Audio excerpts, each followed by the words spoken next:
Hi friends, இன்றைக்கி வாங்க தக்காளி பிரியாணி சாதம் எப்படி செய்யலான்னு பார்க்கலாம். நல்லா சுட சுட கொஞ்சம் குலைவா சாப்பிட்றப்போ சூப்பராக அருமையாக இருக்கும். வாங்க வீடியோக்குள்ளே போகலாம். Welcome to Tanvi cooking. அரிசி குரணை அரிசியில் செஞ்சால் டேஸ்ட் வேறு லெவலில் இருக்குங்க. குரணை அரிசி அப்படி இல்லைன்னா சீரக சம்பா அரிசி இதில் செஞ்சு சாப்பாடு செஞ்சு பாருங்கள், அவ்வளோ டேஸ்ட்டாக அருமையாக இருக்கும். இப்போ நான் 1.5 கப் சீரக சம்பா அரிசி நான் ஊற வச்சுருக்கேங்க. இதுக்கு எண்ணெய் ஊற்றிட்டு பிரிஞ்சி இலை போட்டுக்கோங்க. 1/2 ஸ்பூன் சோம்பு, 2 துண்டு பட்டை, கிராம்பு, ஏலக்காய் 1 போட்டு நல்லா பொரிஞ்சு வரட்டுங்க. நல்லா பொரிஞ்சு வந்ததுக்கப்புறம் பெரிய வெங்காயம் 2 அதையும் நம்ம சேர்த்திக்கலாங்க. இப்போ நல்லா வெங்காயம் வதங்கி வரட்டும். வதங்கிட்டுக்கு கொஞ்சமாக உப்பு சேர்த்திக்கலாம். உப்பு சேர்த்திட்டு இப்போ இந்த அளவுக்கு வெங்காயம் நல்லா வதங்கி வந்துடுச்சுங்க. இப்போ இது கூட இஞ்சி பூண்டு பேஸ்ட்டு தட்டி சேர்த்திக்கோங்க. அது ஃப்ளேவர் நல்லாயிருக்கும் தட்டி சேர்த்துனீங்க அப்படின்னா.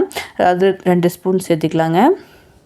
காற்றுக்கு ஏற்ற மாதிரி பச்சை மிளகாய் 1, கருவேப்பந்தலை 1 கைப்பிடி அளவு, புதினா தலை 1 கைப்பிடி அளவு, கொத்தமல்லி தலையை சேர்த்திக்கோங்க. அவ்வளோதான். தண்டி போட்டு நல்லா கலந்து விட்டுக்கோங்க. இப்போ இது நல்லா வதங்கி வரட்டும். இப்போ பாருங்கள், சூப்பர் நல்லா வதங்கி வந்துடுச்சு. இப்போ இது கூட 3 தக்காளி போல் நல்லா பேஸ்ட் மாதிரி அரைச்சி எடுத்து வச்சுக்கோங்க. அரைச்சி சேர்த்துனீங்க அப்படின்னா டேஸ்ட் நல்லா இருக்கும். 3 தக்காளி போல் சேர்த்திக்கோங்க. இப்போ இது பச்சை வாசனை போகிற வரைக்கும் நல்லா வதக்கி விட்டுக்கலாம். அந்த தண்ணியெல்லாம் சுண்டி தொக்கு அளவுக்கு வரணுங்க. அப்போ தான் சூப்பராக இருக்கும்.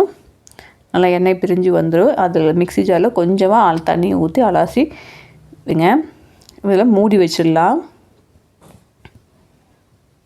அவ்வளோதான். இப்போ பாருங்கள், சூப்பராக எண்ணெய் பிரிஞ்சு அந்த தக்காளி தொக்கு அந்த பதத்துக்கு வந்துடுச்சு. இப்போ பாருங்கள், சூப்பராக ரெடி ஆயிடுச்சு. இப்போ இது கூட கொஞ்சமாக காரத்துக்கு வரமிளகாய் தூள் 1 ஸ்பூன் சேர்த்திக்கலாங்க. அப்புறம் சக்தி மசாலா, பிரியாணி மசாலா இருக்கும் பார்த்தீங்களா, அதில் 3 ஸ்பூன் சேர்த்திக்கோங்க. அதுதான் இந்த ஒரு தக்காளி சாப்பாட்டுக்கே ஒரு பெரிய ஹைலைட்டே. எந்த பிராண்டாக இருந்தாலும் பரவாயில்ல, பிரியாணி மசாலா அதை நீங்கள் 3 ஸ்பூன் சேர்த்தி பாருங்கள், சூப்பராக இருக்கும். அது 2 நிமிஷம் அப்படியே கிளறி விட்டுக்கோங்க. கிளறி விட்டுட்டு இப்போது தண்ணி ஊற்றிக்கலாம். தண்ணி நான் சீரக சம்பா 1.5 கப் எடுத்துருக்கேன். அப்படிங்கிறனால 3 கப் எடுத்துக்கோங்க. தண்ணி கொஞ்சம் குலைவாக வேணும் அப்படிங்கிறனால அரை கப்பு நீங்கள் சேர்த்தி கூட எடுத்துக்கலாம். உப்பு கரெக்டாக இருக்குதான்னு செக் பண்ணிக்கோங்க. நான் 1.5 கப்புக்கு 3 கப்பு தண்ணி சேர்த்திருக்கேங்க.